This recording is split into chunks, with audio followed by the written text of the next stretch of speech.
Obrigado, Osmar.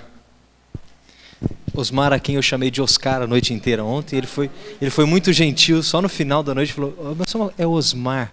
Meu caro, me desculpa. Nunca mais vou esquecer, porque eu conheci o Osmar em Fortaleza com um mar maravilhoso, então Osmar não vou esquecer mais, né? Aí.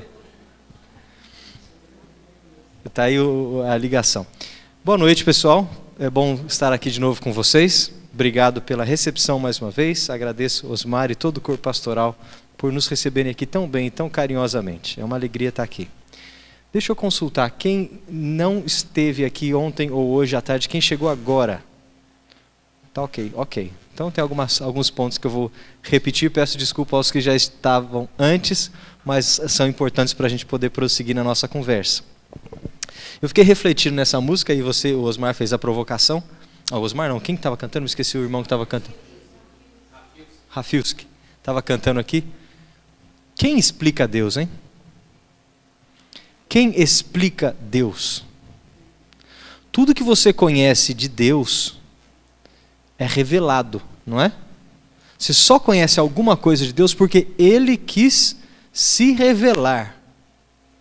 Deus está tão fora do nosso plano de existência, é tão inalcançável, inatingível, incompreensível, que você só compreende aquilo que Ele revela. E Ele se revelou de duas formas, e a gente conhece algumas coisas de Deus, porque Ele se revelou. E eu usei essa analogia anteriormente através de 2 livros. Alguma coisa a gente sabe de Deus através da criação, e alguma coisa a gente sabe de Deus através da sua palavra. Seja a sua palavra escrita ou a sua palavra encarnada, Jesus Cristo. Ok? Tá, mas claro que o cântico que nós cantamos perguntava assim, ninguém explica Deus, porque o cântico estava justamente colocando uma explicação científica. Não era isso? Não era essa a proposta da música? O Deus da ciência, o Deus da criação. Quem explica Deus? Ele está perguntando para a ciência. O que a ciência tem a nos dizer sobre Deus? A ciência tem a nos dizer alguma coisa sobre Deus no limite do que ela consegue investigar do mundo criado, que em si é revelação do próprio Deus. Meus caros, fazer ciência, conhecer o mundo criado, olha só que bonito isso. Conhecer o funcionamento do mundo criado é investigar, escrutinar o livro que revela a Deus através da sua obra criadora. Assim como você fazer teologia, se debruçar sobre a palavra, ou mesmo ler a Bíblia no seu dia a dia, é escrutinar, é entender a revelação de Deus na sua palavra. Assim como os apóstolos que viram Cristo encarnado, tiveram o privilégio de conhecer a Deus em pessoa, encarnado na obra e na presença de Cristo ali.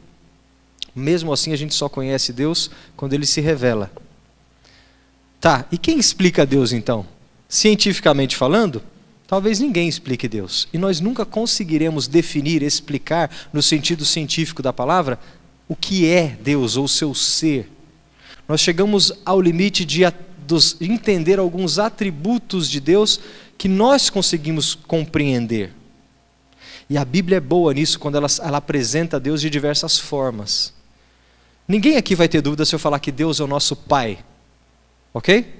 O que você entende disso? Deus é de fato o seu pai de carne e osso? Físico, fisiológico? Claro que não. Mas quando a Bíblia diz que Deus é o teu pai, você entende alguma coisa disso, não entende? Um amor paternal, um cuidado, a fonte é a sua origem, um monte de coisas. Quando quando a Bíblia apresenta Cristo como nosso irmão, o que você entende disso? Mais um monte de coisas.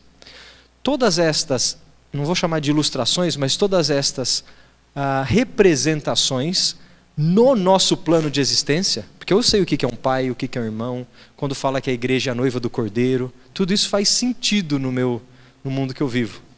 E elas me levam para alguma coisa que eu não conseguiria conceber fora dessa realidade.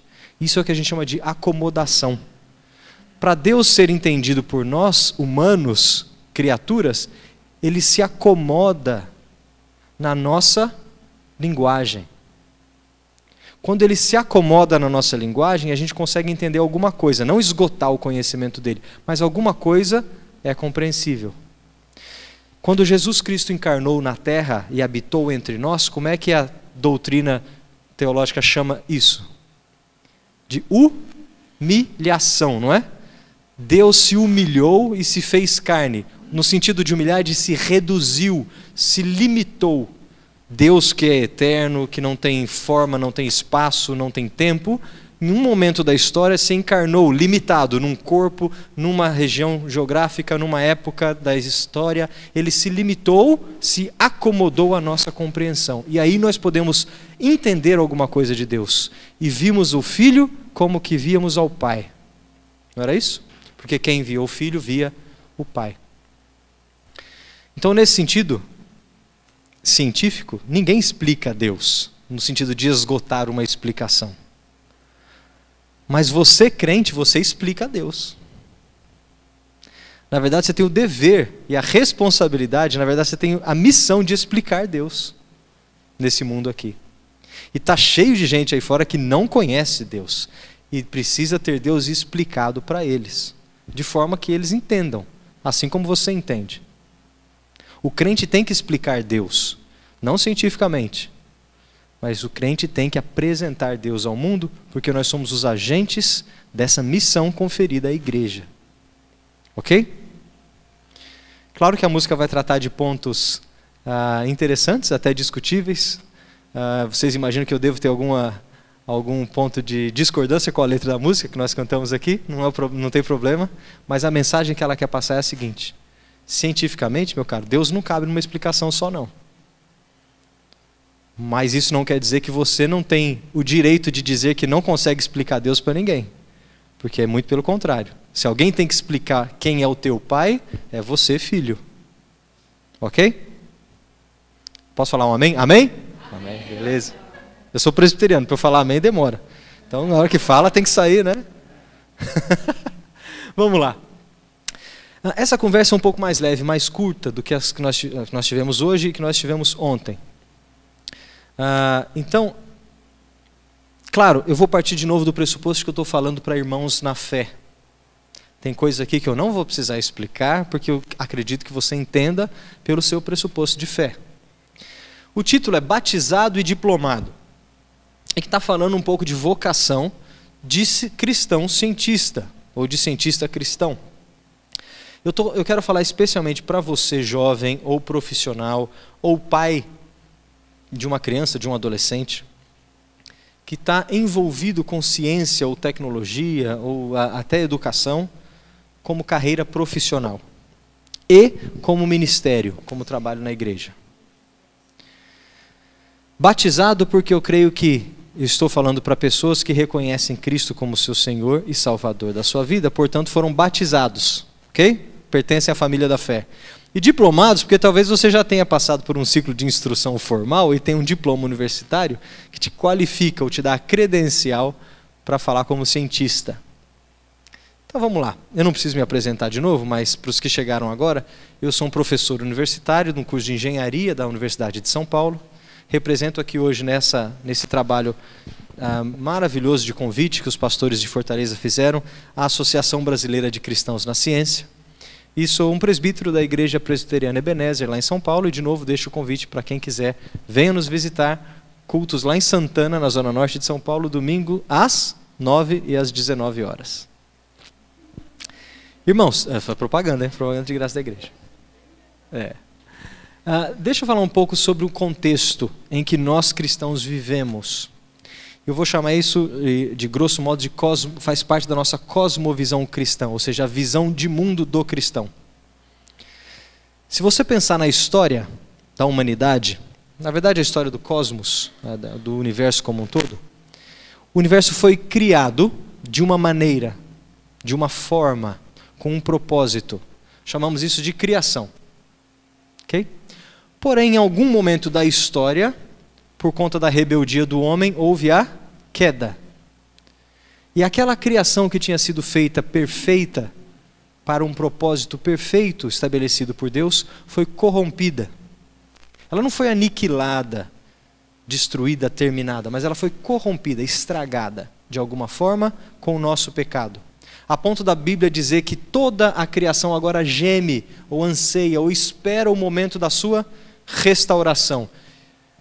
Até que ela volte a ser restaurada, nós estamos num processo de redenção, que começou lá no Gênesis, lá no Éden, quando a primeira promessa, o proto-evangelho chegou dizendo: o filho da mulher esmagará a cabeça da serpente, um dia esse mundo será redimido. E ao longo da história dos profetas, as promessas vieram, e Deus veio dizendo ao seu povo: você é meu povo, eu te escolhi, e eu vou manter você fiel até o final, e eu vou te salvar e redimir. Aguenta aí. E aí, depois de um momento da história, veio Jesus Cristo encarnado, o Verbo encarnado, que esteve presente lá na criação, por meio dele, para ele, por ele, todas as coisas. E ele toma forma de homem e habita entre nós e completa a sua obra redentora. Daí Jesus Cristo chega no ápice histórico da sua presença na terra e completa, paga o preço necessário para a redenção. Mas a obra não terminou ali, não é? Porque um dia ele voltará. Enquanto isso, ele deixou a igreja estabelecida aqui para continuar a sua obra redentiva. Nós estamos aqui nesse mundo, mas não pertencemos a este mundo, não é assim? Mas nós estamos aqui. Nós estamos aqui para não tomarmos a forma do mundo, mas para transformar o mundo pela renovação da nossa mente, assim por diante. Então, meus caros, nós estamos num contexto de queda em processo de redenção. Participantes da redenção, como agentes do reino. Porque a redenção o que é? É a expulsão daquele reino parasita que entrou no mundo quando o pecado chegou. Quando o pecado entrou, veio um reino outro, de outro Senhor. Uma força outra, que é o Senhor deste século, não é assim que ele apresenta? E a nossa obra, como coparticipantes da obra de Cristo, já redimidos, mas ainda não redimidos, é de expulsar o reino parasita, até que o reino de Cristo venha. Não é assim? E aí, quando esse reino vier, todas as coisas serão restauradas. Amém? Glória a Deus por isso. Eu creio nisso e eu vivo por causa dessa esperança. Se eu não tivesse essa esperança de que as coisas serão um dia restauradas e retomadas à sua glória original, viver para quê? Por causa do presente? Num contexto de queda? De caos? De bagunça? Não vejo motivo. Mas num contexto de criação, queda e redenção, que é o que a gente chama a visão que o cristão tem do mundo, eu consigo viver na esperança da certeza. Lembra que para o crente esperança não é um desejo vazio. Crente só tem esperança porque tem promessa. Ok? Esperança é uma segurança de que vai acontecer. Gente, essa explicaçãozinha que eu falei aqui é riquíssima em conceitos teológicos, né? Vocês sacaram que tem um monte, o pastor está ali, né, pensando nos textos e em todos os concílios que ficaram para trás, mas é riquíssima em teologia. Nós chegamos aqui agora para falar em 5 minutos a história do universo, graças ao avanço teológico que o homem entendeu sobre a revelação de Deus. Isso tudo que nós vemos hoje é graças ao esforço humano de interpretar bem a palavra revelada. Se a gente tivesse interpretado mal, o resultado seria outro. Mas eu creio que nós interpretamos bem porque, verificando dentro da própria interpretação, faz sentido, a realidade faz sentido, e é o primeiro indício de que as coisas foram bem interpretadas. Ok? Nesse pano de fundo, vamos pensar um pouquinho, já que nós vivemos no contexto da queda em redenção, qual que é o nosso papel e a nossa vocação como participantes do reino e cientistas cristãos? Porque, claro, nós vivemos num mundo corrompido, mas ainda vivemos num mundo criado por Deus. Não dá para jogar fora e esquecer tudo. Mas nós somos chamados para a transformação desse mundo, para participarmos da redenção do mundo onde nós vivemos. O crente que esquece isso vive monasticamente recluso do mundo. É como se ele vivesse numa realidade da qual ele não pertence. Não dá para você fechar os seus olhos e ignorar o mundo ao seu redor e viver uma outra vida que não é deste mundo. Tudo bem que você não é daqui, tem coisa melhor te esperando, mas você está aqui agora, com uma missão. Não dá para você ignorar, por exemplo, as mazelas sociais ao nosso redor. Você está aqui para agir socialmente, transformando a sociedade ao seu redor, para ajudar o que tem fome, para dar suporte ao que não tem emprego, para ajudar o que não tem pai e mãe. Quem sofre as misérias do mundo decaído. Você está aqui para ajudar o meio ambiente onde você vive, para usar recursos do mundo que te serve, onde você reina como co-governador do mundo, sem abusar do meio ambiente onde você está inserido. Você não está aqui para esgotar os recursos da terra. Mas você está aqui para comprar o material que é reciclado, para cuidar do mundo que você trabalha, para fazer um produto que pode ser bem utilizado e que tenha utilidade social e assim por diante. Você está aqui para transformar o mundo para o bem, não para degringolar e destruí-lo, já que vai ser restaurado no final. Se no campo da ciência é a mesma coisa. Enquanto estivermos atuando aqui como cientistas cristãos, cientistas fazendo boa ciência, mas cristãos no contexto de criação, queda e redenção.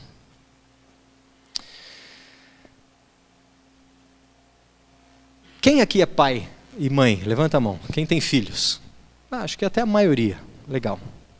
Lógico, não preciso perguntar. Quem não tem pai e filho, certamente é filho de alguém, né? Então, todo mundo que está aqui é filho de alguém. Lembra quando você era criancinha? A sua mãe estava lá, cuidando de você, dando a sua instrução, inculcando na sua cabeça os preceitos do Senhor, como diz lá no Salmo 119, para que você tivesse fé desenvolvida e madura na sua vida, te educando na carreira da fé. Você cresceu na igreja, talvez. Você conheceu a Cristo, você foi batizado, você professou a sua fé publicamente. Você é aquele jovem, aquele adolescente ali, nota 10. Tua mãe tem orgulho de você, olha a carinha dela lá, tem orgulho de você.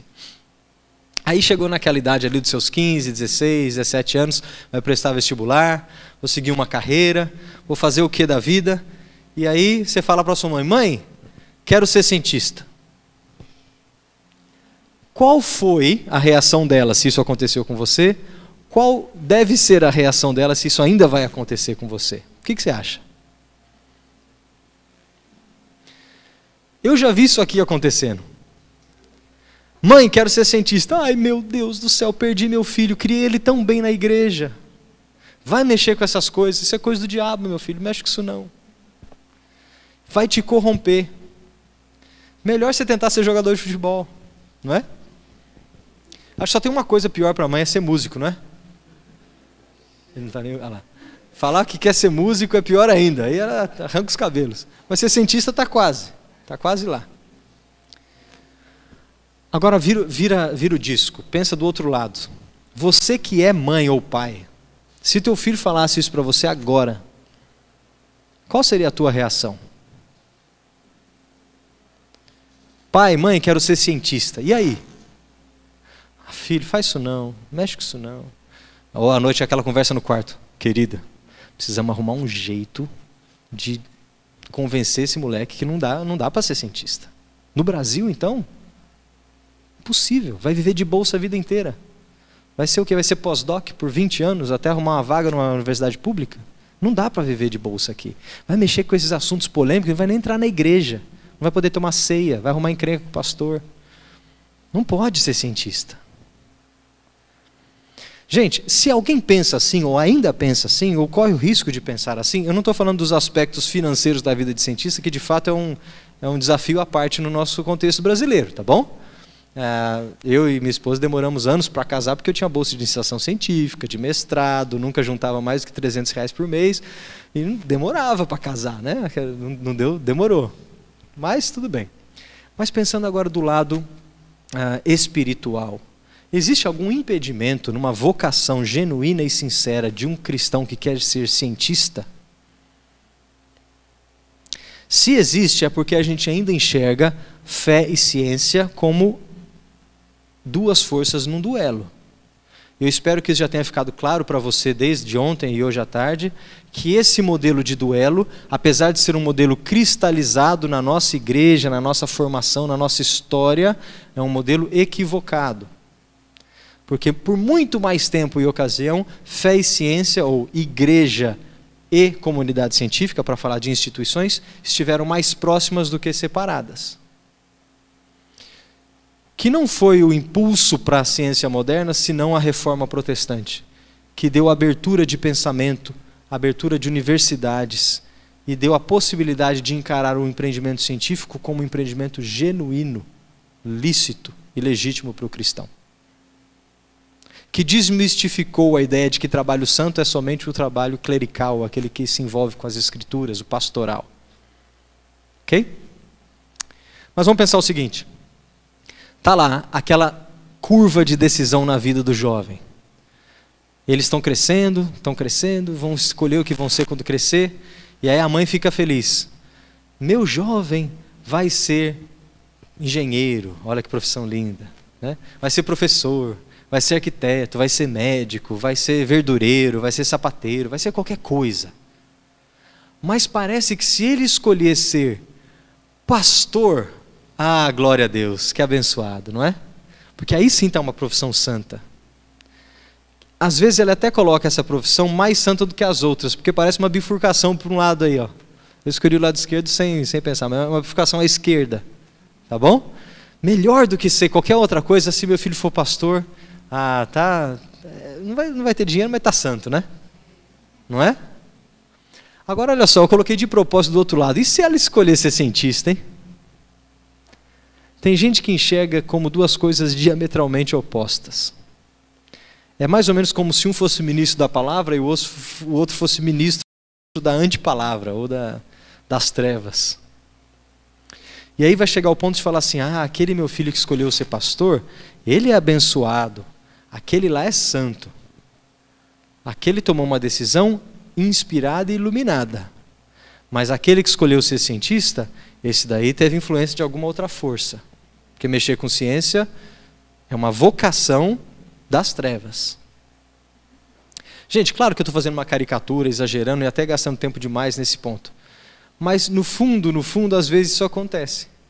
Da gente enxergar a profissão de alguém que, não falando de cientista no sentido de laboratório não, mas alguém que lida com ciência e até com tecnologia, como uma coisa menos santa, menos lícita e até menos proveitosa para o reino. Pensa agora no aluno. Faz de conta que você está lá na universidade, você está lá na igreja. Sexta, sábado, domingo você está na atividade da mocidade, está empolgado com a igreja, está em vários ministérios. Segunda, terça, quarta, quinta você está lá na universidade estudando, devorando os livros. Passam-se os anos e esses dois jovenzinhos aí viram cientistas. Ok? Qualificados, gabaritados. Escolheram uma profissão, cursaram as suas ciências hard sciences lá e viraram cientistas.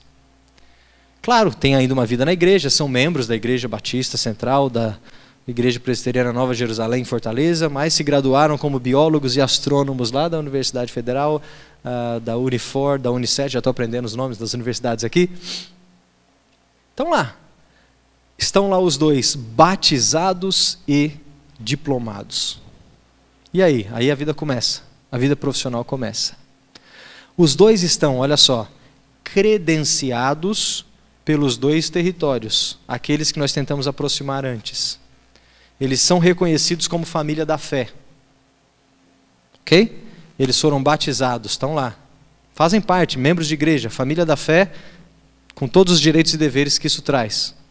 E agora tem uma credencial científica, acadêmica. Suponha que tem um doutorado ou uma graduação numa área científica. Você acha que tem chance de ter algum dilema, alguma dúvida existencial ou profunda na vida dessas pessoas? Eu vou refletir em dois casos. Pensa nessa mocinha que estudou biologia. Claro que eu vou pegar os casos polêmicos, tá bom? Ela estudou biologia. E na universidade dela, por 5 anos, além de ouvir diversas outras visões de mundo, e talvez ter tido contato com outras visões de mundo pela primeira vez, que talvez ela foi exposta e saiu do ambiente protetor da igreja e da família pela primeira vez na vida, ela vai descobrir que nem tudo que ela acredita, os outros acreditam. Ela vai ser bombardeada, desafiada e até, em alguns casos, sofrer bullying, né, por causa da sua visão de mundo. Mas, a despeito de tudo isso, ela é uma boa aluna. E ela passou em todas as cadeiras de fisiologia, de bioquímica, de biologia molecular, de evolução, de tudo que ela tinha que passar, ela tirou nota 10. E ela pensa lá, como é que todos aqueles processos biológicos funcionam, como é que eles acontecem, as relações causais da biologia, ela entende tudo. O que ela não entende é como é que eu ligo essas coisas tão contraditórias com aquilo que eu fui ensinada, o que eu conheci, o que eu acredito do meu Deus. Talvez de segunda a sexta ela fale de biologia e suprima a sua fé em alguma caixinha da sua cabeça. Talvez de domingo o diálogo inverta. E aí ela expresse a sua fé na igreja, mas aí ela suprime as suas informações científicas do campo da biologia. Isso é muito comum. Eu vou falar aqui que é o equivalente de ficar no armário para o campo da ciência. Está lá guardado. Tem uma formação que ela não consegue entender ou resolver um problema existencial. Pensa no nosso outro amigo aqui, que decidiu fazer astronomia.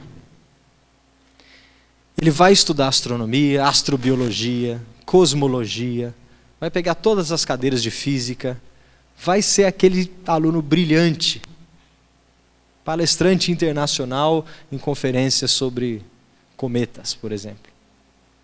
E ele vai falar, para que isso serve na minha igreja? Para que isso serve? É uma coisa que eu faço de segunda a sexta? Ou tem alguma utilidade no corpo de Cristo? Serve para alguma coisa dentro da igreja? Ou serve para alguma coisa no ministério da igreja, no mundo, no reino? Tem dúvidas existenciais enormes aqui. Claro que em campos assim são mais evidentes porque são caricatos. Mas pensa o psicólogo, que vai ter estudado Jung, Freud, vai estar lá naquela raiz da psicologia, não é? E aí depois vai estudar aconselhamento bíblico, não é? E aí, faz o quê? Pensa no pedagogo, não é? Super Paulo Freire lá, e aí? Pensa no cientista político. Como é que a gente consegue conciliar campos distintos quando as esferas de autoridades são distintas? Porque quem diz que teologia é boa teologia é a comunidade teológica. Concordam? Quem julga e diz que a teologia é bem feita são os próprios teólogos. Quem diz que a ciência é boa ciência e sustenta e é bem feita é a comunidade científica. São as esferas de autoridade. Quem diz hoje que música é boa música é a esfera dos músicos artistas, não é isso? Quem diz que arte é boa arte, quem fala que legislação é boa legislação, são as esferas de autonomia. Quando nós tentamos julgar assunto em outra esfera, ou nós fazemos sem propriedade, ou com viés. Não é assim?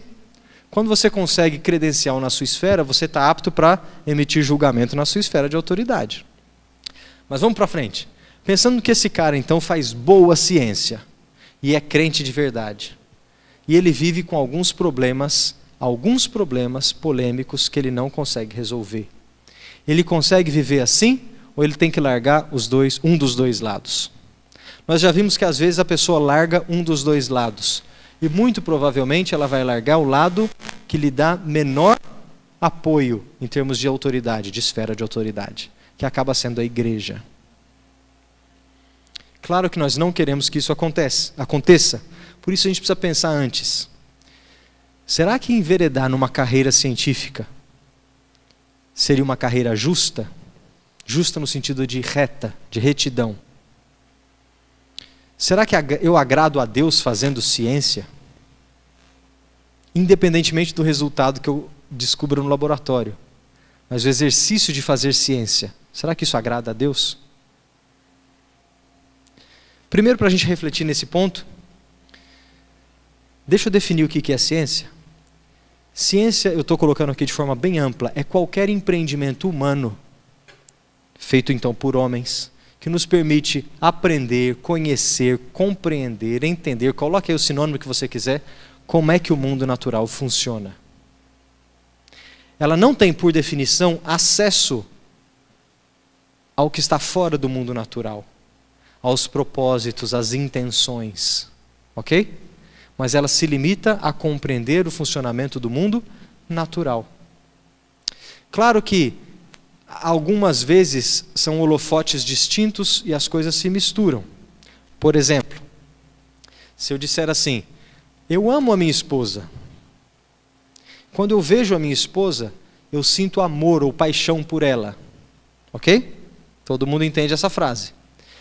Naturalmente eu posso explicar. O que eu sinto pela minha esposa quando eu a vejo é alguma agitação hormonal que libera reações químicas no meu cérebro que me dão um ganho de endorfina e uma sensação de prazer. Isso me traz uma vantagem social evolutiva que, se eu me parear com ela, eu tenho uma vantagem de gerar e procriar filhos, portanto, eu tenho uma vantagem evolutiva. E eu passo à frente o meu genoma, o meu DNA. Está errado isso? Não está errado. Porque isso é uma definição naturalista do amor, que talvez é um efeito que eu sinto por ela. O que eu não posso fazer é reduzir o amor pela minha esposa a isso. Isso se chama um reducionismo. Falar que a única explicação para o amor que eu sinto pela minha esposa é reduzido a reações químicas ou a processos fisiológicos causais no meu organismo. Claro que essa componente existe, não estou negando isso. E a ciência vai conseguir mostrar que, de fato, quando eu dou o braço para minha esposa, o meu nível de, sei lá qual hormônio aumenta. Mas isso não reduz o amor que eu sinto por ela a uma expressão natural. Porque o amor que eu sinto por ela vai muito além. Vai até um ponto sobrenatural. Porque o meu amor por ela é um espelho, é um reflexo do amor de Deus por mim. Agora a ciência não consegue acessar esse segundo nível de informação. Ela se limita no primeiro. Não quer dizer que ela esteja errada, mas só quer dizer que ela está limitada. Então fazer ciência é trabalhar no limite, de forma excelente, ou seja, fazendo a melhor ciência possível, mas no seu limite, entendendo os seus limites e tirando as conclusões pertinentes ao seu limite. Portanto, se você enxerga a fé e ciência como um duelo, como duas forças antagônicas, ou é porque você acredita que a ciência dá conta de extrapolar o seu limite, logo ela tem condição de explicar tudo, ou o contrário, você acha que ela não tem condição de explicar nada, e aí eu estou do outro lado aqui.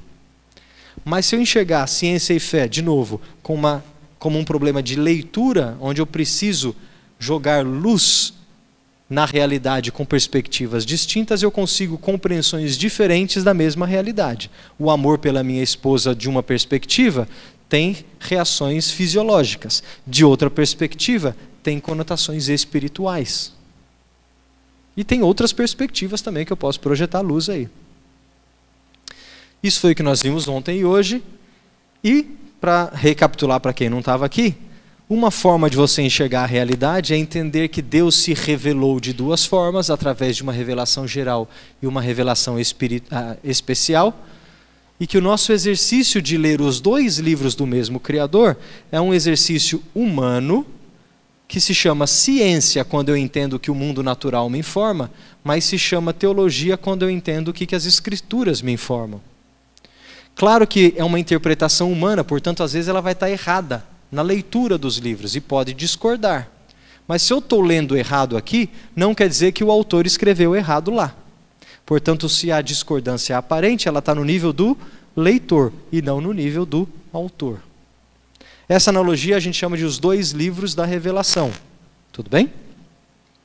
Legal. Vamos voltar para agora para a gente terminar a palestra curta de hoje. Fazer então uma carreira científica com isso na cabeça, será que muda a forma como eu encaro a carreira, ou até como eu vou encarar a carreira do meu filho, quando ele se manifestar e sair do armário cientificamente? Vamos lembrar dos 3 mandatos da criação? Lembra disso? Lembra da aula de escola dominical, dos 3 mandatos de Gênesis? Quando Deus criou a humanidade, Ele nos deu 3 mandatos que nos definem. Nós somos seres humanos, além de outras coisas, porque nós cumprimos esses mandatos, 3 ordenanças. Vamos recapitular. Primeiro mandato se chama mandato espiritual. O que ele quer dizer? Você, homem e mulher, ou seja, a humanidade, se relaciona comigo. Deus falou isso. Vocês se relacionam espiritualmente comigo. É um mandato que tem uma direção vertical. Está claro?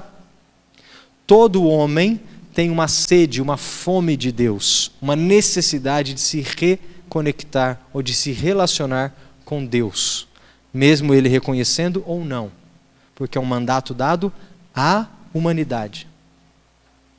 Mandato espiritual nós podemos cumprir ou não cumprir, ou cumprir bem ou cumprir mal. Bom? Segundo mandato é o que a gente chama de mandato social. Quando Deus falou assim, vocês seres humanos vão se relacionar entre si. Exemplo disso, vocês vão casar, vocês vão ter filhos, vocês vão multiplicar e encher a terra. Mas vocês vão se relacionar horizontalmente. Nenhum ser humano na terra foi feito para viver sem relacionamento com outros seres humanos. Nós somos seres necessariamente relacionais, seja vertical, seja horizontalmente. Está na nossa essência. E o terceiro mandato, que é o que eu vou usar hoje, é o que eu chamo de mandato cultural. Deus falou assim, vocês, humanidade, vão se relacionar agora, além de mim e com os outros, mas com o cosmos. Chama cultural por causa de cultivar, de fazer cultura, cultivar o mundo criado. Portanto, vocês vão dominar sobre a criação, usar dela e subjugá-la. Está claro, pessoal, os 3 mandamentos da criação? Eu botei como uma engrenagem aqui porque nós funcionamos assim. Tudo que a gente faz funciona dessa forma. E se uma dessas rodas não está girando, a engrenagem não gira e você não é ser humano completo. Você se define dessa forma. Onde é que está então o texto que nos dá a dica do mandato cultural, que é o que eu vou utilizar hoje? Está lá em Gênesis. Deus os abençoou e lhes disse, sejam férteis e multipliquem-se, mandato social. Encham e subjuguem a terra, tomem domínio. E depois, o Senhor Deus colocou o homem no jardim do Éden para cuidar dele e cultivá-lo. Claro que jardim do Éden aqui é uma ilustração de toda a criação, de todo o cosmos. O homem então foi colocado para cultivar. E depois o mandato ele é refletido em vários outros textos do Velho e do Novo Testamento. Por exemplo, o fato de Adão dar nome aos animais é ele exercitando o seu governo, cultivando o cosmos. Tudo bem? Vamos voltar para cá então. Se esses são os 3 mandatos da criação e nós funcionamos assim porque nós fomos feitos assim, no contexto da criação perfeita, o que aconteceu quando o pecado entrou na jogada? Com a queda? Apagou algum mandato? Não apagou nenhum. Nós continuamos sendo seres humanos que têm os 3 mandatos. O que o pecado fez foi jogar areia na engrenagem. Ele estragou a forma como nós exercitamos ou executamos os mandatos. A gente não consegue mais se relacionar com Deus da forma como nós fomos feitos para se relacionar. Para Deus nós morremos em rebeldia, a ponto de precisarmos ser religados através do sacrifício de Cristo. Nós não conseguimos nos relacionar socialmente perfeitamente. Nós temos guerras e conflitos, e assassinatos, e diferenças de opinião, e adultérios, e invejas, e tudo aquilo que aparece nos nossos relacionamentos de maneira corrompida. E nós não nos relacionamos bem com a criação. Nós não entendemos como é que o mundo funciona da maneira que nós entenderíamos, não fazemos boa ciência, não cultivamos o cosmos, poluímos os rios, abusamos dos recursos naturais. Nós não somos bons governadores do mundo criado. Mas nós não deixamos de ter os 3 mandatos, só que nós fazemos de forma estragada. Portanto, você, cientista cristão, saiba que você estará exercitando um mandato cultural na sua profissão de forma estragada. Só que da mesma forma como o engenheiro faz engenharia estragada, o advogado interpreta as leis de forma estragada, o médico faz medicina enviesado, o pastor pastoreia com defeito e assim por diante. Até que um dia nós sejamos todos redimidos e tudo se restaure a como era no plano original. Portanto, meus irmãos, se você quer fazer uma carreira científica, ou seguir uma carreira científica, fazer boa ciência, que por definição nossa aqui é entender como o mundo funciona, e através desse exercício entender um pouco mais os atributos de Deus revelados na criação, saiba que isso é um exercício genuíno do seu mandato cultural. É um trabalho digno, assim como um sapateiro que faz um bom sapato e o vende por preço justo, já dizia Lutero, é um trabalho digno. Assim como o professor que dá a sua aula, a dona de casa que cuida da sua casa, a mãe que educa os seus filhos, e o cientista que está lá no CERN, na Suíça, descobrindo a interação das partículas subatômicas. Todos nós estamos exercitando o nosso mandato cultural. Claro que tem níveis de instrução distintos, mas em essência, nenhum exercício é melhor ou mais santo do que o outro. E ao mesmo tempo, todos são corrompidos pelo nosso pecado. Então, se você vai fazer ciência como carreira, eu quero que você lembre de duas coisas. Nesse contexto de criação, queda e redenção, saiba que o exercício do seu trabalho é corrompido por causa do seu pecado, e não por causa do objeto em si. Ok?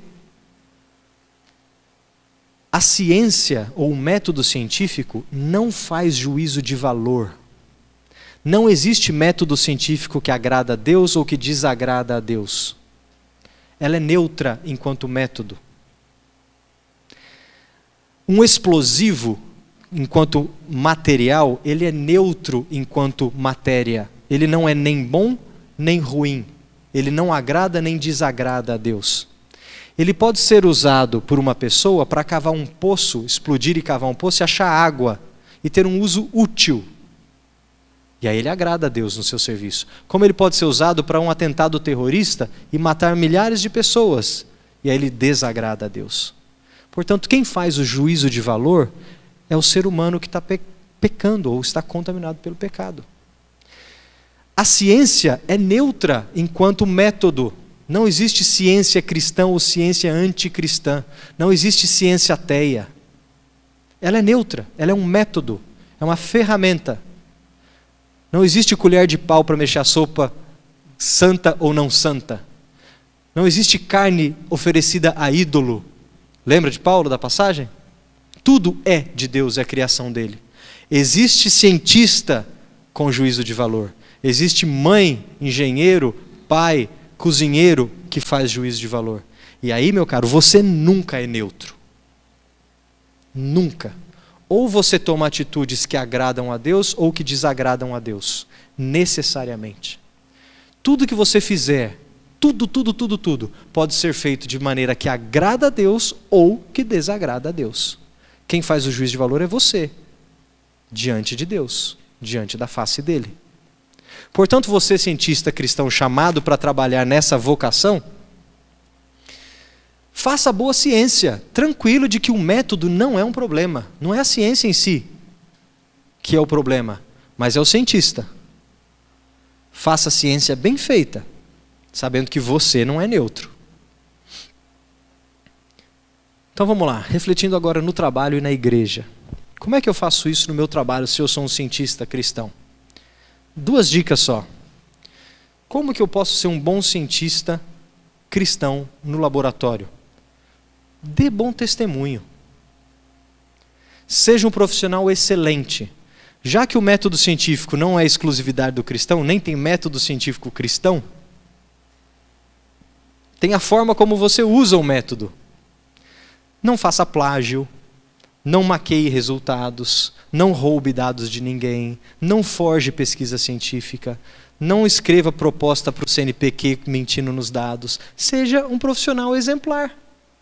Dê testemunho de profissional cristão que você é, assim como qualquer outra área profissional exige que seja dado. É simples assim.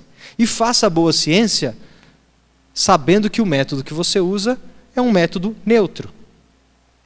Portanto, faça boa ciência e use bem as suas ferramentas. Ponto final. Como em qualquer outra carreira. Não tem evangelismo científico para você fazer no laboratório. Não tem que provar que Deus existe através da sua ciência. Não tem que sair daí dizendo que essa ciência é santa, aquela ciência não é santa. Que essa ciência prova a Deus, aquela desprova a Deus. Tudo balela. Método científico em si é neutro. Faça bom uso dele e você, crente, dê bom testemunho do Senhor. Em última instância, adore a Deus com o seu trabalho também na ciência. Você consegue pensar e agradecer a Deus pelo seu trabalho científico? Na música que a gente cantou aqui antes, você consegue dar glórias a Deus pelo Big Bang? Pela teoria que explica como, cosmologicamente, o mundo veio a existir? Que naquele nível da camiseta que a gente cantou lá, é o equivalente à parte de dentro só das equações de Maxwell. É como se tivesse escrito, Deus criou o mundo, Big Bang, e o mundo foi criado. Está no mesmo nível, entenderam a ideia? Você consegue dar glórias a Deus para essa explicação científica? Então, meus caros, pensem que o método em si não é um problema. Mas você tem que ter condições de adorar a Deus com o seu trabalho, como em qualquer outra área da sua vida. Vamos ler um texto. Lembra do contexto dessa carta aos Coríntios? Portanto, quer comais, quer bebais, ou façais outra qualquer coisa, fazei tudo para a glória de Deus. Aqui estava falando do que, vocês lembram? Pastor não vale. Carne oferecida a ídolos. Lembra daquele dilema? Devo ou não devo comer carne que foi oferecida a ídolo? O açougueiro, na hora que matou lá o boi, ofereceu para o ídolo. E aí o crente vai lá comprar carne no açougue. Posso ou não posso comer essa carne? O que Paulo fala? Cara, isso é carne de Deus, é criação dele. Isso aí não tem poder nenhum sobre a sua vida. Você come. Você dá glórias a Deus pela carne e come a carne, de boca cheia. Não é? Qualquer coisa que você fizer, dê glórias a Deus e faça para a glória de Deus. Faça pesquisa científica para a glória de Deus. Porque aquilo ali não é consagrado a ídolo, não é do diabo, não é de outra esfera ou de outra força. Está dentro do mandato cultural e Deus te deu o dever de escrutinar a sua criação a ponto de poder conhecer alguma coisa dele. Só que o texto não para aí, né? Se a gente está pensando que ciência tem um paralelo com a carne sacrificada a ídolo, porque é um assunto controverso, até polêmico para a época, e naquela época comer carne sacrificada a ídolo seria mais ou menos controverso como hoje se envolver com ciência, vamos colocar as devidas proporções, mas o texto continua assim: portai-vos de modo que não deis escândalo, nem aos judeus, nem aos gregos, nem à igreja de Deus, ou seja, nem aos de fora, nem aos de dentro. Como também eu em tudo agrado a todos, não buscando o meu próprio proveito, mas o de muitos, para que assim se possam salvar.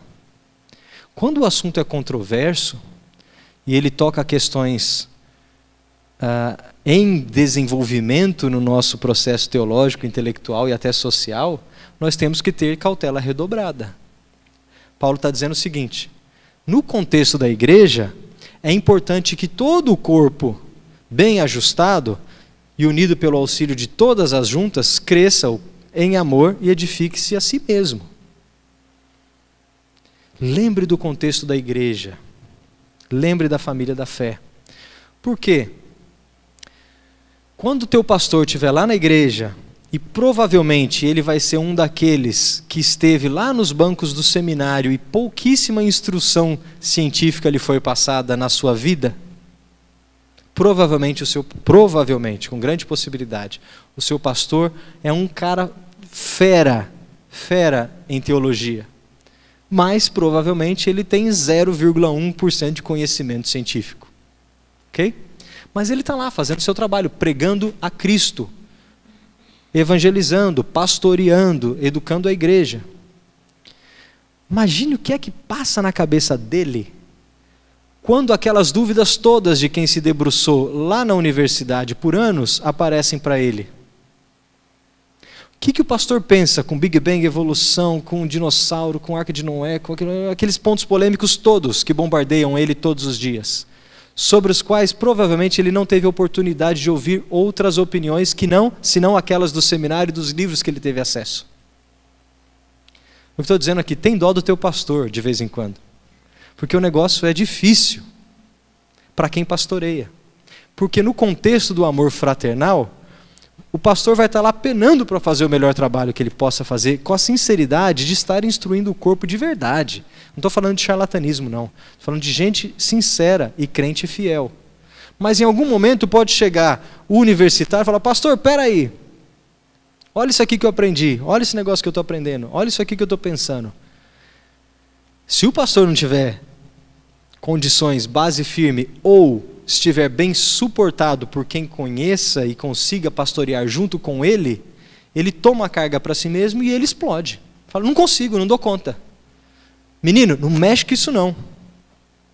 Se eu não entendi, não mexe com isso não.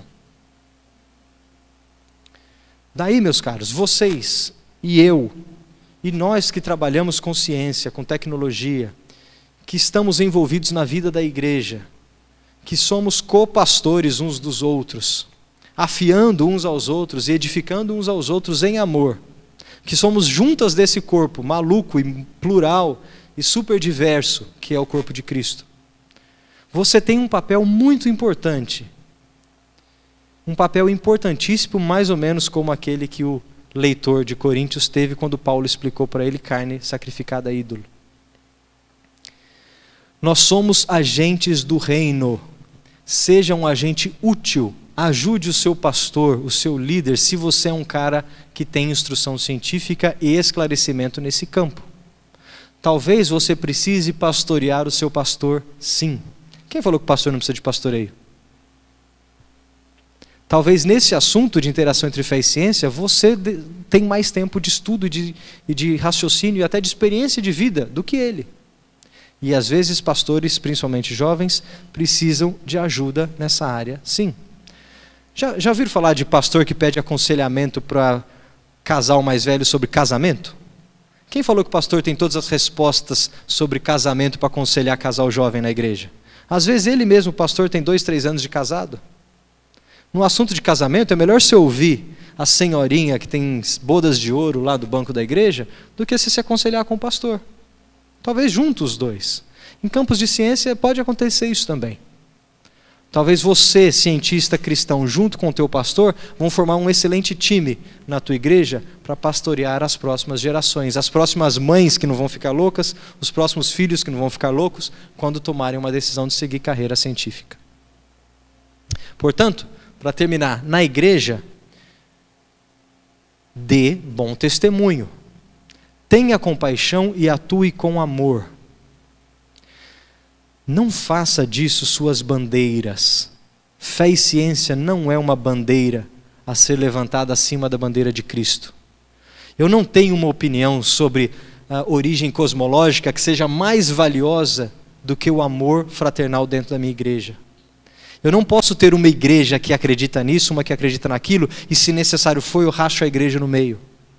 Isso é briga no contexto do corpo de Cristo. Esteja pronto para pastorear com compaixão e amor. Pastoreie, aconselhe e motive se você puder, mas não escandalize. Freie a sua língua e até a sua opinião se necessário for. Porque qual foi o conselho de Paulo para comer carne sacrificada a ídolo lá em Coríntios? Você pode comer da carne sacrificada a ídolo. Você pode sair e estudar ciência, eu diria hoje. Mas se isso daí for um ponto de atrito na sua igreja e você for escandalizar alguém que ainda não entendeu direito que comer carne sacrificada a ídolo é um problema ou não é, ou deixa de ser, não coma. Não levante a sua bandeira, não pegue a sua visão que você já entendeu ou que ela está mais clara para você e force ela goela abaixo dos seus irmãos na fé, porque você quer mostrar quão erudito ou quão esclarecido você é naquele assunto. Havendo dúvidas genuínas e sinceras, pastoreie, debata, esclareça, instrua. Mas não faça disso uma bandeira. Primeiro, porque conhecimento científico não é necessário. Lembra do primeiro dia? Gente, tem muita gente que vai passar por esse mundo sem saber nada de conhecimento científico mínimo. Eu falei, minha avó não sabe nem o que é um átomo. Não sabe. E ela precisa saber? Não precisa. Tem gente que vai saber até o que é por dentro do átomo e vai ser útil no reino por causa disso. Tem gente que não. Mas uma coisa minha avó sabe, que Jesus Cristo é o Senhor da vida dela. Isso é essencial. Se isso não for mais essencial do que você enfiar a goela abaixo o que é um átomo, não entendeu a mensagem da cruz. Claro que você pode ter posições específicas em pontos polêmicos. E eu não estou desencorajando que você pare, não estou te encorajando a parar de estudar, parar de ler e até considerar opções polêmicas. Não quero fazer isso. Se você é chamado para essa área, provavelmente você vai ler um monte desses livros aqui, vai concordar com metade e discordar de mais da metade. Faça isso sim para a glória de Deus. Mas cuidado para fazer isso no amor fraternal, sem escândalo. Porque o que você faz dentro da igreja também é adoração a Deus com o seu trabalho. Lembra que você trabalha para fora, mas você também trabalha no contexto do corpo. Você é um cientista cristão todos os dias da semana, não só no laboratório. E você tem que viver uma vida que a gente chama de corandeu. Sabe esse conceito? Diante da face de Deus. Nós vivemos diante da face de Deus a todo instante. Não tem um momento sequer que eu possa me esconder da face dele. Seja um crente cientista corandeu, na face de Deus. E aí, meus irmãos, nesse sentido, todo o corpo ajustado e unido pelo auxílio de todas as juntas cristãos cientistas, cresce e edifica-se a si mesmo em amor, mesmo quando a atitude mais sábia for a atitude de ficar quieto, de pastorear em silêncio, de dar amparo e suporte. Se nós fizermos isso de maneira efetiva, nós estamos construindo pontes entre os dois lados do abismo, como eu falei na palestra passada. Se nós fizermos isso de maneira correta, nós estamos sendo bons tradutores. Quando a tradução for necessária, você tem a língua para articular. Mas quando ela não for necessária, você não precisa forçar um idioma no ouvido daquele que não escuta. E em tudo isso, vamos lembrar sempre que o nosso exercício no reino, como agentes do reino, enquanto a queda tem os seus efeitos e a redenção está em processo, é um exercício no contexto da família da fé. Como eu gosto de falar, é na mesa da cozinha. Você tem que estar em casa e pastorear, e exercitar, e trabalhar, e ser um cientista, e motivar os novos futuros cientistas que devem estar por aí na sua igreja. E quando o jovenzinho levantar lá na sala de escola dominical, mas eu queria ser cientista, vai ser cientista. Eu queria ser político, vai ser um bom político. Eu queria ser advogado, aí a gente fica com o pé atrás. Eu quero ser, vai ser um bom advogado. Para a glória de Deus. Para a glória de Deus. Amém? Obrigado pela atenção de vocês. Estamos à disposição para conversar mais. Obrigado.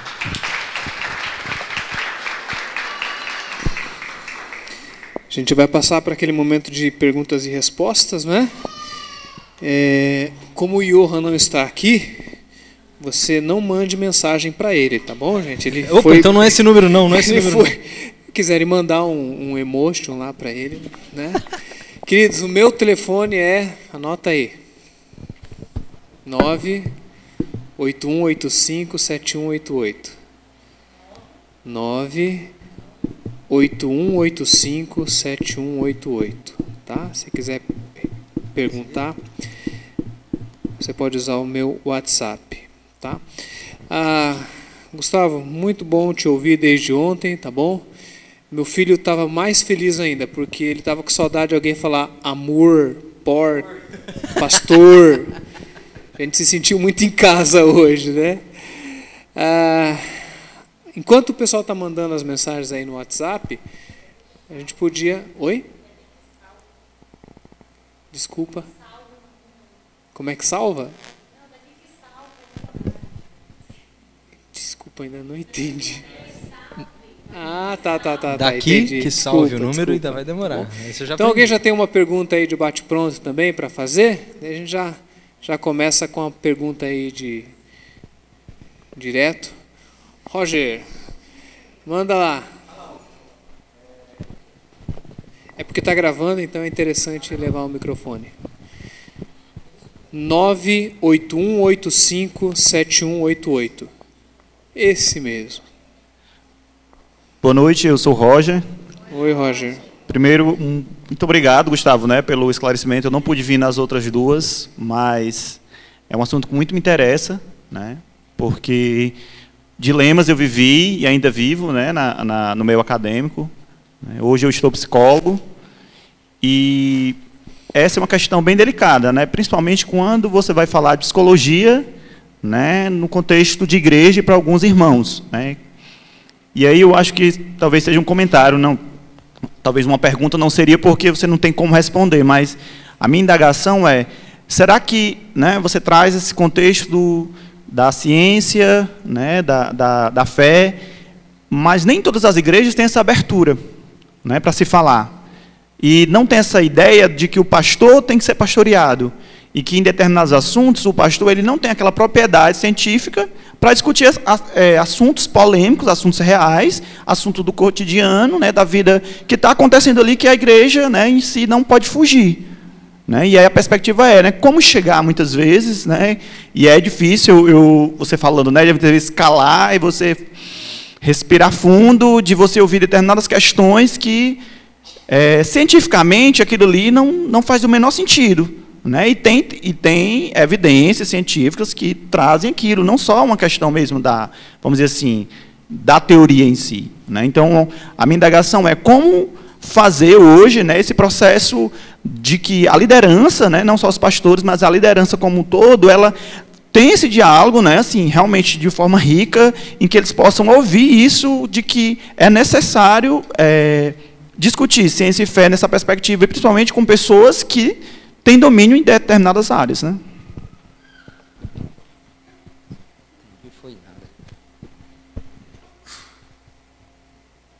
Ô, Roger, é um bom ponto, cara. Eu não tem modelo nem receita, não. Cada igreja é uma igreja, cada comunidade tem a sua pluralidade naquela unidade específica. O princípio é muito importante, você colocou bem. Às vezes não tem abertura, às vezes não tem, vou chamar assim, não tem oportunidade de reforma. E o que nossas igrejas precisam constantemente é de sempre estar se reformando. Reformando para melhor. Seja sempre com boa teologia e sempre com boa ciência. Isso tem um pressuposto importante, que é aceitar que informação científica daquele livro do lado esquerdo, consiga alimentar doutrinas teológicas do livro do lado direito. Ou seja, aquele movimento horizontal entre as duas interpretações, ele tem que ser permitido. Tem gente que não permite essa comunicação. Tem pastor que vai tomar o seguinte pressuposto: teologia já está pronta e fechada, não tem que entrar mais nada aqui. Então não tem informação científica nenhuma que possa promover uma atualização teológica ou uma reforma teológica. Só que talvez esse cara se esqueceu que, de novo, o que não foi a reforma protestante, senão uma grande atualização teológica. Então as nossas doutrinas teológicas estão sempre em atualização. Assim como as nossas teorias científicas estão sempre em atualização. Portanto, teologia e ciência são coisas dinâmicas, são empreendimentos humanos dinâmicos. É porque teologia também é ciência, né? Teologia também é ciência. Eu não estou usando esse termo para não bagunçar a cabeça, mas é um empreendimento humano de interpretar a revelação especial. Logo, é uma ciência no sentido de ser um empreendimento humano. Ciência no sentido de que ela tem seus métodos, seu ferramental, a sua linguagem, a sua história, as suas instituições. Portanto, configura uma ciência. Agora, olha só. Se você é chamado para participar do seio da tua igreja, você é um reformador contínuo. E todos nós somos. Só que o movimento de reforma nem sempre vai ser visto no nosso tempo de vida. E nesse assunto de fé e ciência, as coisas demoram. Não é num período, mas geralmente é em gerações. Então a gente trabalha agora para que uma próxima geração seja bem instruída ou bem educada em interação entre fé e ciência. Talvez no meu tempo de vida eu não consiga mudar a cabeça de um pastor que já está cristalizado com uma ideia fechada. Ok? Talvez ele não esteja disposto a reformular ou repensar a sua teologia. Talvez a igreja não queira fazer isso porque acha que isso é vento de doutrina que está tentando desviá-la do caminho. E isso é sábio e prudente. Não estou negando isso não. Porque a tradição e a instituição têm a sabedoria coletiva para não ser levada por qualquer vento de doutrina. Mas à medida que o conhecimento científico é consolidado, ele vai alimentando e em gerações ele vai modificando a teologia da igreja. Por exemplo, antigamente nós líamos a Bíblia com uma cosmologia do mundo antigo, que dizia que a Terra era o centro do universo, imóvel e tudo girava em volta dela, aristotélica. Hoje nós lemos os mesmos textos bíblicos que falam que a Terra não se move, mas nós lemos diferente. A nossa teologia permitiu uma acomodação da informação científica e foi mudada. Portanto, a Terra não se mover, num contexto cosmológico cultural da época, era uma coisa, hoje é outra, mas o sentido é o mesmo. Está claro? Nós jogamos fora, por exemplo, a ideia de pilares da terra e água sobre o firmamento, porque esse era o modelo cosmológico da época dos povos babilônicos do Gênesis. Ler aquele texto com a ciência de hoje não faz sentido nenhum mais, mas a mensagem que foi passada lá, essa vale para sempre. Então, naturalmente, nós fazemos atualizações teológicas, quando nós dizemos, opa, isso não se lê mais assim, mas se lê assado. Ah, isso não se lê mais assim, mas se lê assado. E eu creio que, com o passar das gerações, coisas que para nós hoje são polêmicas, não serão mais. E aí a próxima geração ou duas vai ler na igreja, ou vai fazer boa teologia, com informações, com input, com informação vinda do campo científico.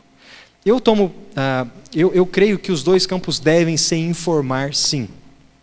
Eu parto do pressuposto que eu permito informação científica, atualizando, alimentando as nossas doutrinas teológicas. Eu não sei dizer para você qual que é o limite, o quanto e quão rápido eu devo deixar isso acontecer. Eu não sei te dizer. Não sei se vou saber um dia. Mas eu creio que, em primeiro lugar, Deus mantém o seu remanescente fiel, teologicamente são, e Deus permite, através das gerações, sem que isso seja um vento de doutrina que abale a igreja, gradualmente mudar a sua teologia. Ok? Quem sabe um dia você vai ver uma boa psicologia aceita no contexto da igreja, reformada e reformando a forma como nós entendemos o ser humano e a sua mente. Quem sabe? Tá bom? Estava brincando ontem com o Johan, que talvez daqui a 30, 40 anos a gente vai estar lá dizendo assim, não, mas isso não pode mexer nesse conceito, né? E vai ter uma geração que também vai estar esperando as mudanças do crescimento da teologia e da ciência, né? Essa pergunta do Roger foi mais para dentro, né, com relação à igreja, do crente com a igreja, mas aqui a pergunta é mais para fora, né? Os temas polêmicos são recorrentes no dia a dia. Então aí, né? Devemos tratar em amor, mas também devemos aproveitar as oportunidades de tocar em assuntos sobre fé com não crentes para falar de Cristo. Aquela estratégia, né, meio perigosa, né? Mas é um caminho, né? É um dos caminhos. Como encontrar o equilíbrio entre a discussão e a apresentação do Evangelho? Achei legal muito que ele interessante essa pergunta. Usou a palavra equilíbrio, porque acha que tem que ter um equilíbrio, eu acho que tem que ter mesmo. Os temas polêmicos são polêmicos para crente e para não crente. Pensa que você mora no Brasil, que é um país nominalmente cristão, e quando aparece uma polêmica na mídia, ela é uma polêmica para você crente, mas também é uma polêmica para o ateu. Ok? Até por curiosidade, os ateus, eles têm interesse em alguns desses tópicos, e isso pode ser usado como isca. Eu gosto de falar assim, que é uma estratégia de isca. Lembre-se, como eu falei 2 vezes já aqui, não é a mensagem científica que salva nem que prova a existência de Deus. Não pode tomar o lugar do Evangelho, mas pode servir como uma excelente isca. Okay? Então use bem dessa isca. Se você conseguir manipular bem a conversa sobre os temas polêmicos, para mostrar que existe raciocínio, igual a gente falou, crente também pensa, existe raciocínio maduro, rigoroso, quando você considera as opiniões dos temas polêmicos, né? O ímpio vai se interessar, porque se ele for um cara inteligente que tem interesse nos temas polêmicos, ele vai ver que, opa, tem coisa boa aí. Não é essa lorota de mito, de fé cega, sem explicação, que todo mundo fala que o crente tem. Tem coisa boa aí. Traz os seus argumentos para a mesa. Mas para isso você precisa conhecer bem os argumentos, e todos os argumentos. Não dá para saber só aqueles que você defende. Eu sou crente de uma tecla só. É isso, é isso, é isso. Por quê? Não sei, mas é isso, é isso, é isso. Mas por quê? Não sei, mas é... Não dá. Se fica nessa toada, você não tem articulação nenhuma, logo não tem equilíbrio nenhum para falar com o mundo aí fora. Portanto, eu digo assim, use a isca dos temas polêmicos, conforme a sua maturidade vai desenvolvendo, você tem mais habilidade para usá-las, mas chegue no equilíbrio de saber que isso só não satisfaz espiritualmente. Não é porque eu resolvi na cabeça um conflito entre criacionismo e evolucionismo que eu agora sou um crente. Não é isso não. Eu preciso do evangelho que transforma vidas. E esse evangelho tem que ser entregue por aqueles enviados para falar de Cristo. É missão da igreja. Faça um equilíbrio. Não esqueça da parte que importa. E fique concentrado só na parte que interessa. Porque tem uma parte que importa. Importa, viu? Parte que importa. Legal. Como Jonas, muitos têm o talento e sentem que podem usar seu conhecimento teológico e científico em prol do reino, mas não fazem por medo de errar, ou não se achar capaz de tamanha responsabilidade diante de Deus. Como motivar esses irmãos? Cara, excelente pergunta. Deus mandou você ir para Nínive. Você vai ou você foge?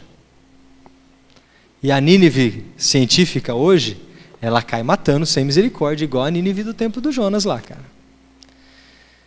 Você é um professor concursado da Universidade Pública Brasileira. Você vai abrir a boca e ser exonerado, perder seu emprego, ou você vai articular dentro do contexto da universidade aquilo que você crê? Você vai lutar por uma universidade laica, de fato? Ou você vai entrar na onda de que a universidade é laicista e vai ficar de boca fechada sem atuar para a transformação do mundo, do reino? É difícil. É difícil porque isso envolve o bolso, envolve a família, envolve a reputação, estabilidade emocional, não é? Mas, cara, ninguém falou que a vida de crente ia ser fácil, né? Ninguém falou. A nossa luta não é desse mundo, é uma batalha mesmo. Essa sim é uma batalha, ok? Onde nós estamos purgando um reino parasita, que vai lutar contra. E aí você tem que ver, entender o seu chamado, e preparar para ele com as suas armas, né? Você tem que se preparar com as suas armas.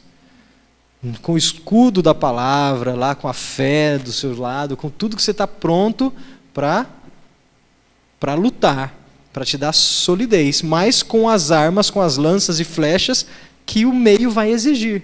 Se você não tiver articulação científica e credencial científica para falar com a comunidade científica, você é um soldado sem arma. Então vamos lá.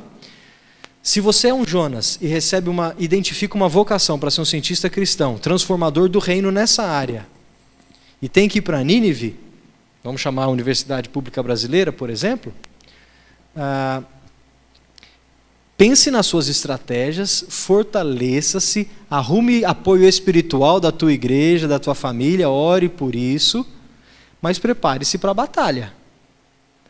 Equipe-se, mas vai. Você consegue fazer isso sozinho? Provavelmente não.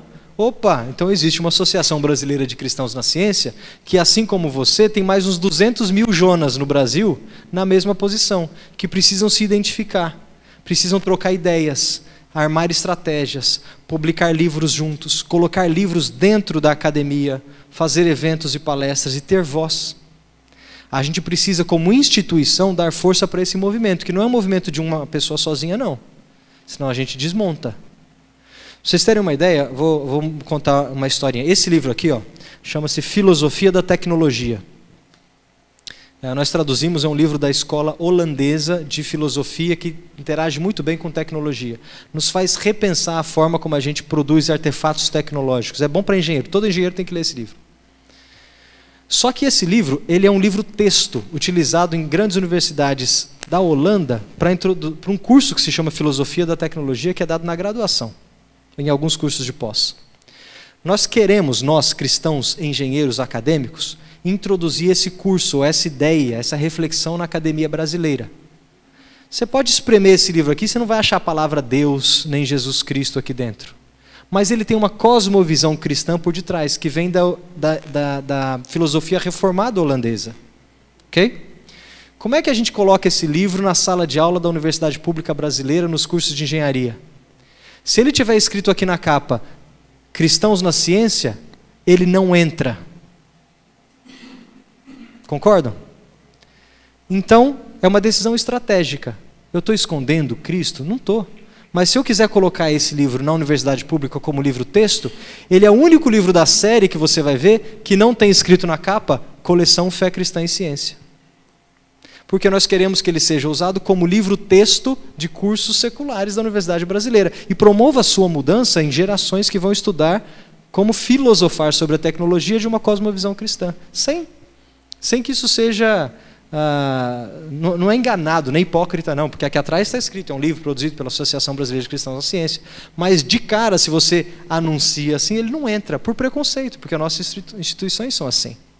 Então essa é uma estratégia de corpo, de grupo, que a gente pensou para ter inserção. Talvez você tenha que pensar nas suas estratégias assim também, e unir forças com quem está no campo, no meio, para poder conseguir ter inserção e voz, e transformar alguma coisa. Enquanto não está vindo mais pergunta, você falou 2 conceitos de laico e laicista. Poderia... vamos lá. Acho que é legal isso aí. O que é uma instituição laica? Vocês já ouviram falar que o governo brasileiro é laico, não é? Quer dizer que não favorece nenhuma religião, ou seja, ele não tem uma posição religiosa. As universidades públicas brasileiras são laicas, ok? Elas não têm posição religiosa. Agora, o que é uma instituição laicista? É aquela que é antirreligiosa, que não permite discussões religiosas.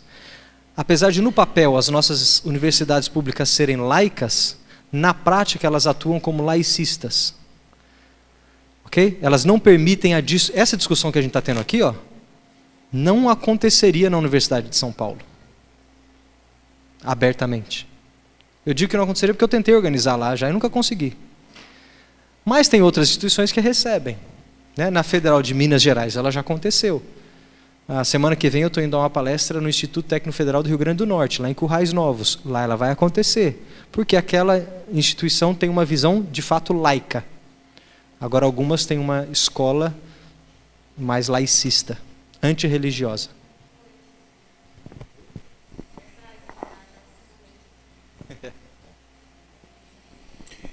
Mais alguma pergunta, queridos? Não chegou aqui no WhatsApp, mas se alguém tiver, olha lá, ó, tem alguém lá.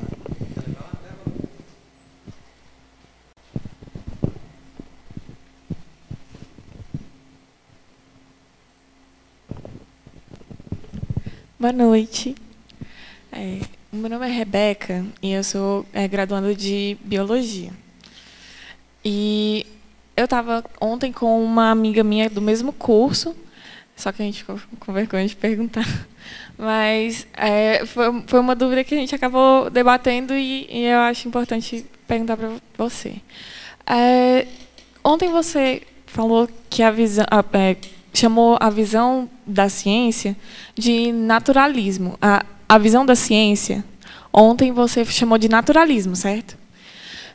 Sendo que, em evolução, a gente estuda que os primeiros naturalistas, eles estudavam a natureza exatamente para procurar a beleza da criação. Então, a gente achou que eram conceitos meio antagônicos, né? Por exemplo, Linneu, né, que foi um dos primeiros naturalistas, ele falava Deus cria e Linneu classifica. E, assim, tem como... dá para explicar quando que teve essa mudança de significado na palavra naturalismo? Obrigada.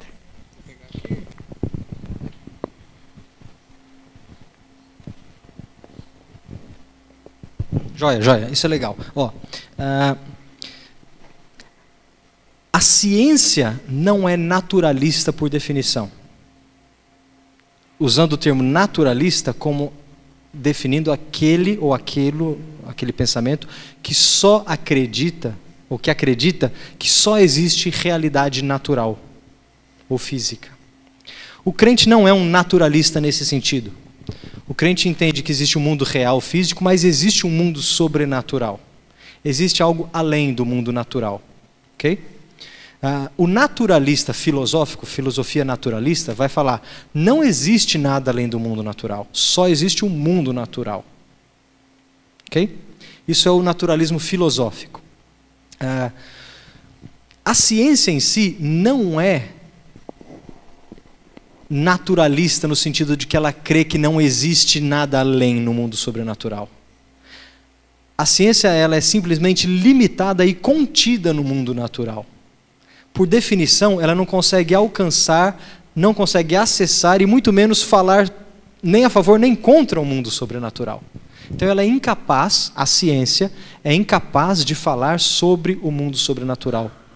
Agora o cientista não, a pessoa não. A pessoa pode ser filosoficamente naturalista ou não.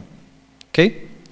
Agora, olha que interessante. Os naturalistas, que provavelmente geralmente são ateus, porque não acreditam em nada sobrenatural, eles abusaram do termo e disseram que a ciência é a grande prova para a sua filosofia naturalista.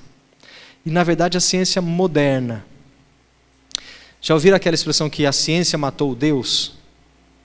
Ou que agora eu tenho ciência, não preciso mais de Deus? Ou eu não creio em Deus porque agora eu creio na ciência? Qualquer coisa desse tipo. Essa é uma explicação filosoficamente naturalista que abraçou a ciência e falou: está vendo, a ciência é a nossa Bíblia. Ela é a nossa fonte de verdade e ela desprova Deus. É um erro, é um equívoco, porque ele está falando que aquela coisa que ele abraça tem condições de desprovar ou provar Deus, mas na verdade ela não tem condições de acessar nada além do mundo natural que ela está contida. Entenderam a ideia? Agora, os naturalistas, cientistas naturalistas daquela época lá de antigamente, era outro conceito da palavra, são aqueles que investigavam a natureza. Ok? Não tem nada a ver com o naturalismo filosófico. E muitos naturalistas daquela época, lá da origem, claro, investigavam a natureza por uma motivação última, que era a natureza ser criação de Deus. Então, eles era um movimento de resposta a um mundo criado por Deus que agora eu quero conhecer, e, portanto, eu vou investigar a natureza. Mas percebe que o pressuposto, o ponto de partida dele é que existe uma realidade sobrenatural. O que o crente tem que fazer? O crente tem que redimir a ciência. Ele tem que falar: ciência não é exclusividade dos naturalistas filosóficos. Ok? Ciência é ferramenta também do cristão ou do religioso. Porque ela, enquanto investigação do mundo natural, ela é poderosa e suficiente. Mas além disso, ela não consegue ir. Então nós temos que trazer para o nosso território a ciência boa e bem feita, dizendo que o naturalismo filosófico não pode ser o único que abraça a ciência bem feita. Daí vem muitas derivações. Então, por exemplo, teoria da evolução darwiniana, por seleção natural e mutações genéticas, tudo bem, foi novamente um símbolo abraçado pelos naturalistas filosóficos para falar que ela prova que Deus não existe. Portanto, ela tomou uma conotação para a comunidade científica e até para a igreja de que ela a teoria em si é essencialmente naturalista. Ok? Logo, se você entender ou acreditar ou até trabalhar com teoria da evolução biológica, você está assumindo ser um naturalista. Isso está errado, porque, de novo, a teoria da evolução não dá conta de dizer ou de colocar, nem de tirar Deus da jogada. Ela vai explicar processos causais dentro do mundo natural. E é isso que ela se limita. Só que, historicamente, ela foi abraçada pelos naturalistas filosóficos que usam dela o maior trunfo. O crente fez o caminho errado. O que ele falou? Já que vocês abraçaram esse trunfo aí, essa carta, então nós vamos combater a carta, em vez de combater o dono, quem está segurando a carta. A mesma coisa com a teoria cosmológica do Big Bang. Ela dá conta de explicar processos causais, que os naturalistas abraçaram e disseram, porque ela prova que Deus não existe. Se o crente equivocado faz o caminho inverso, vai lá e combate a teoria cosmológica do Big Bang, achando que está combatendo o naturalismo, mas não está, porque de fato ela não tem valor naturalista. Entendeu a ideia? Joia. O Rafael quer fazer mais uma pergunta? Não? Então a gente está partindo para o encerramento, tá bom, gente? Além de agradecer mais uma vez o Gustavo, né? A gente também vai estar disponibilizando essa semana. Quer fazer uma pergunta, meu irmão? Então vamos lá, vamos fazer a última pergunta então. Joia, joia. Pode chegar o microfone lá? Perdão, viu? Não tinha lhe visto.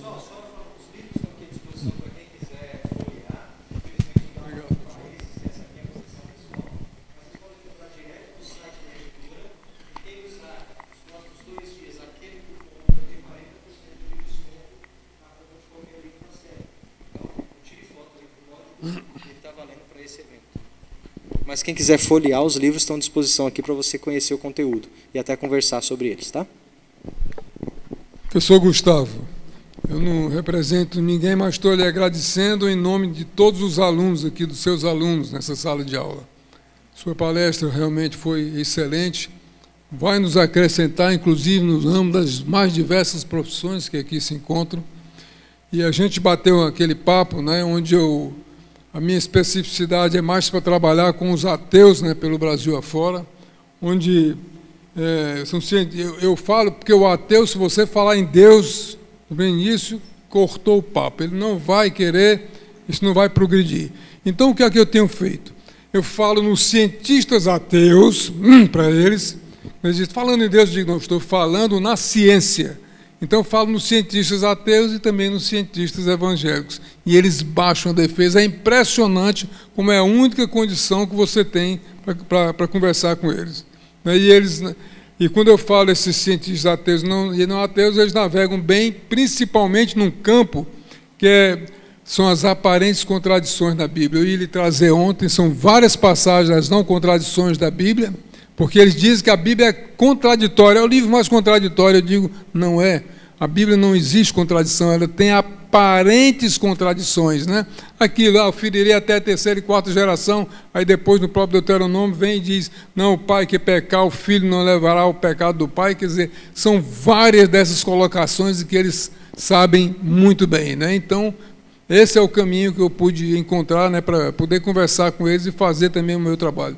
A gente estava falando ali, né? Fui convidado para ser pastor várias vezes, mas confesso, não tive coragem, porque para ser um pastor sério é um negócio muito pesado. Então, me considero, sabe o quê? Um samurai de Cristo.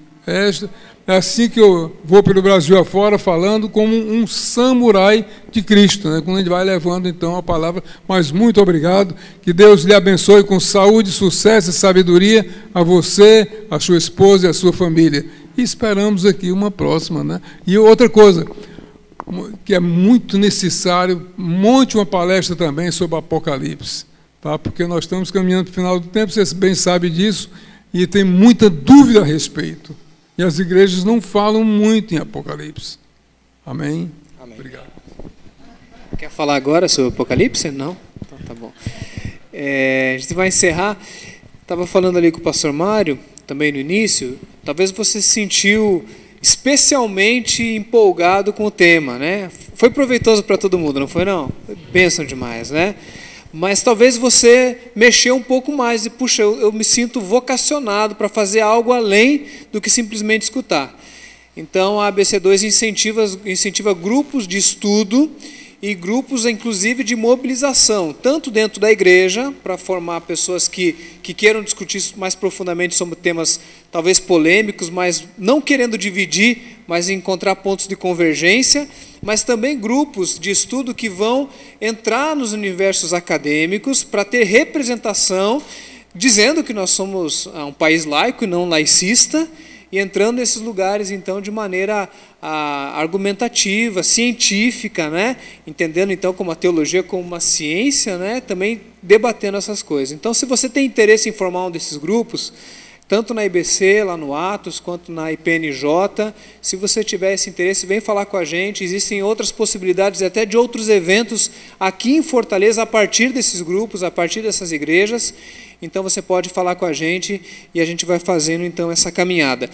Essa semana, as palestras vão estar no YouTube do Atos, tá joia? Vai ser postado lá, só você procurar, ou lá na IBC você encontra as redes sociais, e você pode, então, passar para frente aí esse conhecimento que foi dado, ok? Alguém tem mais alguma pergunta por cima aí do evento e tal? Não? Então tá bom, vamos ficar de pé, por favor. Pessoal, eu quero agradecer muito a atenção de vocês, o prestígio de terem vindo aqui. É uma alegria muito grande poder compartilhar isso com vocês, que são assuntos e temas que enchem o meu coração.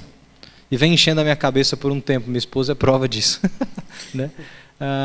E é bom colocar isso para fora, com a sensação de que eu estou colocando essas coisas para fora no contexto da família da igreja. Eu espero que seja útil para vocês, que vocês se identifiquem e sejam bons obreiros e agentes junto conosco. O convite da BC2 não é um convite para você vir e ouvir e se encher de conteúdo e sabedoria e achar que está com um balaio cheio de informação para o resto da vida. É um ministério. Uau. Ela serve a igreja. Ela é um braço da igreja para a interação com a cultura no campo da ciência. Ela não substitui a igreja. Ok? Então participe da BC2 se você tiver vocação para isso. Se não tiver, não tem problema. Tem gente que vai ter, a sua praia pode ser outra. Mas se você achar alguém na sua igreja que, cara, essa pessoa precisava ouvir isso, precisa dessa palestra, precisa se envolver com essa BC2, espalhe a notícia. Como eu falei, motive outras pessoas, porque a gente está num processo de identificação de cristãos cientistas que talvez leve aí uma geração para a gente identificar essas pessoas no Brasil. E talvez a próxima geração seja impactada de fato na sua origem, na sua essência de educação com o que a gente está fazendo agora. Tá bom? A BC2 tem sido abençoada grandemente e nós temos visto a mão do Senhor fazendo com que ela cresça numa velocidade que nós não tínhamos planejado. Nós saímos de 0 grupos em 2016 para 50 grupos locais hoje. E a gente previa chegar em 12.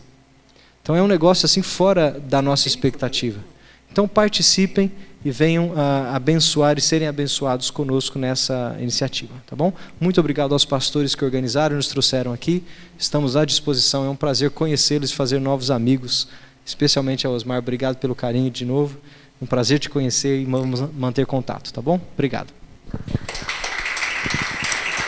Vamos orar para encerrar mais uma vez? Graças te damos, Deus, por toda a criação, Deus. Obrigado porque o Senhor sonhou com a existência desse universo. Não apenas o Senhor sonhou, mas formou e trabalhou para que existisse. E nós reconhecemos isso. Nós também reconhecemos e te agradecemos a inteligência dada ao ser humano, a capacidade de inventar, de criar, de recriar, de refletir, de se reinventar, de fazer ciência, de fazer teologia, de fazer doutrina. Deus, obrigado por toda essa capacitação dada pelo Senhor. E nós pedimos, Pai, que sejamos bons mordomos de tudo quanto recebemos, Deus. Seja uma vocação na área de saúde, das áreas de humanas, tecnológicas, exatas, bíblicas, seja qual for a área do saber que o Senhor nos deu a graça de retermos, que sejamos bons dispenseiros e possamos entregar e passar à frente de maneira que agrade ao Senhor e que promova esse mandato cultural, que muda a vida das pessoas, muda a realidade de cidades, leva vacinas às pessoas, leva tratamento médico, leva a compreensão do direito, da justiça. Deus, são tantas as áreas onde nós cristãos devemos e podemos fazer a diferença e que saiamos daqui, Deus, como embaixadores de Cristo, que vão entrar nos lugares onde o domínio é de direito do Senhor, mas não de fato, e nós vamos chegar lá dentro e dizer, há um Senhor, há um Rei, há um dono de todas as coisas, e através dos nossos talentos, do nosso conhecimento, mas especialmente por causa do nosso amor pelas pessoas que vêm do Senhor, a gente vai fazer diferença nesse mundo, Deus. Muito obrigado pela BC2, muito obrigado por essa iniciativa que tem prosperado pela Tua graça, Deus, que muitas e muitas pessoas ainda possam ter contato com essa experiência e que especialmente os nossos filhos e os filhos dos nossos filhos, a 3ª e a 4ª geração, como foi falado, possa cada dia mais nós entregarmos uma igreja que ama acima de todas as coisas e que sabe dialogar, sabe incluir os diferentes, sabe incluir quem tem dúvida, mas que também sabe enviar pessoas que vão falar do teu amor, Deus. Nós te agradecemos por essa tarde, por essa noite, por ontem à noite, e pedimos, ó Deus, que o Senhor nos leve em segurança. Nós oramos assim, agradecidos em nome de Jesus. Amém, amém. Boa noite, queridos, boa noite.